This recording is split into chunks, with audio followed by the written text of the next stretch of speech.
ಬೇಡ ಜಂಗಮ ಅವರು ಅಲೆಮಾರಿಗಳು.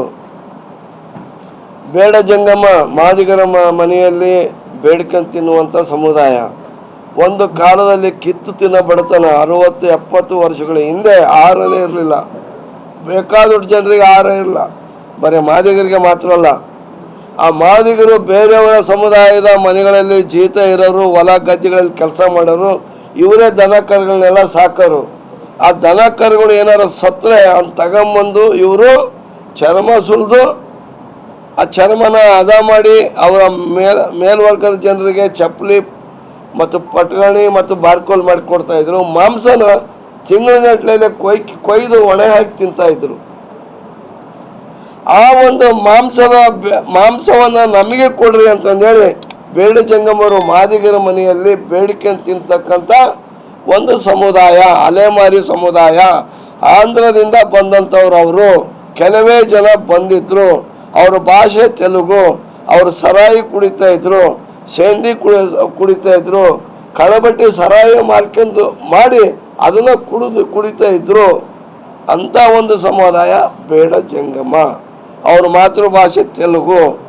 ಈ ಒಂದು ಬೇಡ ಜಂಗಮ ಅಂತಕ್ಕಂಥ ಒಂದು ಶಬ್ದವನ್ನು ನಮ್ಮ ರಾಜ್ಯದಲ್ಲಿರ್ತಕ್ಕಂಥ ವೀರಶೈವ ಲಿಂಗಾಯತ ಜಂಗಮರು, ಪುರೋಹಿತರವರು, ಈ ಸಮಾಜದ ಗುರುಗಳು ಅವ್ರೇನು ಮಾಡಿದ್ದಾರೆ ಅಂತಂದರೆ ಆ ಬೇಡ ಜಂಗಮನ ಶೆಡ್ಯೂಲ್ ಕಾಸ್ಟ್ ಪಟ್ಟಿಯಲ್ಲಿ ಅವನು ನೋಡಿಬಿಟ್ಟು ಒಬ್ಬ ಕದಿಮ ಅದನ್ನು ಅಪಾರಿಸಿಬಿಡ್ತಾನೆ.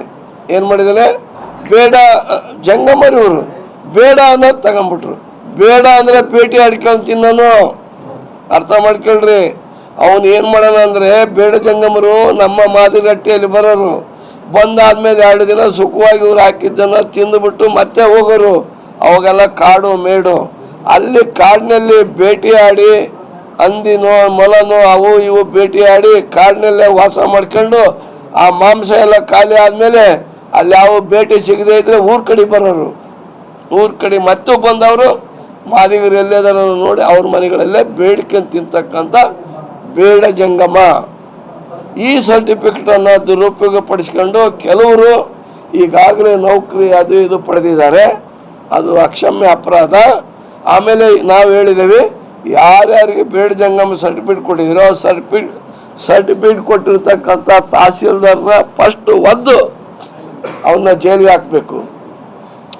ಜೊತೆಗೆ ಈ ಜಾತಿ ಸಮೀಕ್ಷೆ ಒಳ ಮೀಸಲಾತಿ ಕೊಡ್ಲಿಕ್ಕೋಸ್ಕರ ಈ ಜಾತಿ ಸಮೀಕ್ಷೆಯಲ್ಲಿ ಸುಗ್ಗಿ ಥರ ಬಂದ್ಬಿಟ್ಟು ಎಲ್ಲರೂ ಬರೆಸ್ತಾ ಇದ್ದಾರೆ, ನಾನು ಬೇಡ ಜಂಗಮ, ನಾನು ಬೇಡ ಜಂಗಮ ಅಂತಂದು. ನಾವು ಆಯೋಗಕ್ಕೆ ಈಗಾಗಲೇ ದೂರು ಕೊಟ್ಟಿದ್ದೀವಿ.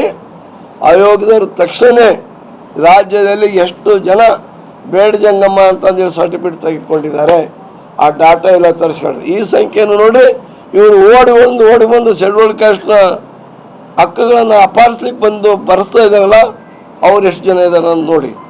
ಆಮೇಲೆ ಮೂಲವಾಗಿ ಯಾರಾದ್ರೂ ಸರ್ಟಿಫಿಕೇಟ್ ಪಡೆದಿರೋದಲ್ಲ, ಡೂಪ್ಲಿಕೇಟ್ ಸರ್ಟಿಫಿಕೇಟು ಅವು ಎಷ್ಟಿದ್ದಾವೆ? ಅವು ಒಂದು 500-600 ಸಿಗ್ಬೋದು. ಈ ಉಳಿದಿದ್ದೆಲ್ಲ ಯಾವಿದೆ ಅಷ್ಟು ಡಿಲೀಟ್ ಮಾಡಿ ಬಿಸಾಕಬೇಕು ಅಂತ ಹೇಳ್ತೇವೆ. ಇದು ಎಲ್ಲ ಒಳ ಮೀಸಲಾತಿ ಆದಮೇಲೆ ಎಲ್ಲ ಜಾತಿಯವರು, ಪರಿಶಿಷ್ಟ ಜಾತಿಯಲ್ಲಿರ್ತಕ್ಕಂಥ 101 ಜಾತಿಯವರು ಸೇರಿ ಹೋರಾಟ ಮಾಡಿ ಈ ಬೇಡ ಜಂಗಮ ಅಂತಕ್ಕಂಥ ಹೆಸರನ್ನು ಶೆಡ್ಯೂಲ್ಡ್ ಕ್ಯಾಸ್ಟ್ ಪಟ್ಟಿಯಿಂದಲೇ ತೆಗೆಸಾಕ್ತೀವಿ. ಇದು ಒಂದು ರಾಜಕೀಯ ಇಚ್ಛಾಶಕ್ತಿಯನ್ನು ಮೆರೆಯಬೇಕು. ಎಲ್ಲ ರಾಜಕಾರಣಿಗಳು, ಎಲ್ಲ ಪಕ್ಷದವರು ಕೂಡ ಮೀಸಲಾತಿಯನ್ನು ರಕ್ಷಣೆ ಮಾಡ್ತಕ್ಕಂಥ ಕೆಲಸವನ್ನು ಮಾಡಬೇಕು. ಇದು ಅಪಹರಣ ಆಗ್ತಾಯಿದೆ. ಬೇರೆಯವರ ಹಕ್ಕನ್ನು ಅಪಹರಿಸುವುದು ಅಕ್ಷಮ್ಯ ಅಪರಾಧ, ಸಂವಿಧಾನ ವಿರೋಧವಾದಂಥ ನಡೆ ಅಂತಕ್ಕಂಥ ಮಾತನ್ನು ಹೇಳಲಿಕ್ಕೆ ಇಚ್ಛೆಪಡ್ತೀನಿ.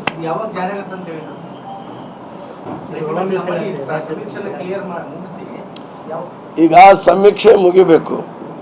ಮುಗಿದಾದ್ಮೇಲೆ ಅವ್ರಿಗೆ ಒಂದು 15-20 ದಿನ ಟೈಮ್ ಕೊಡಬೇಕು. ಅನಾಲಿಸಿಸ್ ಮಾಡಬೇಕಲ್ಲ, ಬೈಫರ್ಕೇಶನ್ ಅದೆಲ್ಲ ಮಾಡಲಿಕ್ಕೆ. ತಿಂಗಳುಗಳಲ್ಲೆಲ್ಲ ಜೂನ್ ತಿಂಗಳಲ್ಲಿ ಮಾಡಬೇಕು. ಮಾತಾಡ್ರಿ. ಹೋಗಿ ನರೇಂದ್ರ ಮೋದಿ ಅವರಿಗೆ ಜಾಸ್ತಿ ಅವ್ರು ಓಟ್ ಹಾಕೋದು. ಯಾರು ಜಾಸ್ತಿ ಜನ ಅವ್ರಿಗೆ ಓಟ್ ಹಾಕೋದು. ಅಲ್ಲಿ ಹೋಗಿ ಕೇಳಿ, ನರೇಂದ್ರ ಮೋದಿ ಅವರು ಒಂದು ಹೋರಾಟ ಮಾಡಿದಲ್ಲಿ, ಒಂದು ಉಪವಾಸ ಮಾಡಿದಲ್ಲಿ, ಏನು ಇಲ್ದಲ್ಲಿ 10% ಕೊಟ್ಟರು, ಇವ್ರಿಗೂ ಒಂದು 25% ಕೊಡ್ರಿ ಅಂತ ಹೋಗಿ ಕೇಳ್ರಿ ಅತ್ಲಾಗ ಬೇಡ ಜಂಗಮರಿಗೆ ಎಲ್ಲರಿಗೂ ಹೋಗ್ರಿ. ಮೋದಿ ಅವ್ರ ಹತ್ರ ಮಾಡಿಬಿಡ್ತಾರೆ, 24 ಗಂಟೆ ಮಾಡಿಬಿಡ್ತಾರೆ. ಇಲ್ಲ ಸುಮ್ಮನೆ ಶೆಡ್ಯೂಲ್ ಕ್ಯಾಸ್ಟ್ನವ್ರು ತಟ್ಟಿಯಲ್ಲಿ ಅನ್ನ ಕದಿಯಕ್ಕೆ ಬರ್ತೀರಿ ಏನಪ್ಪ.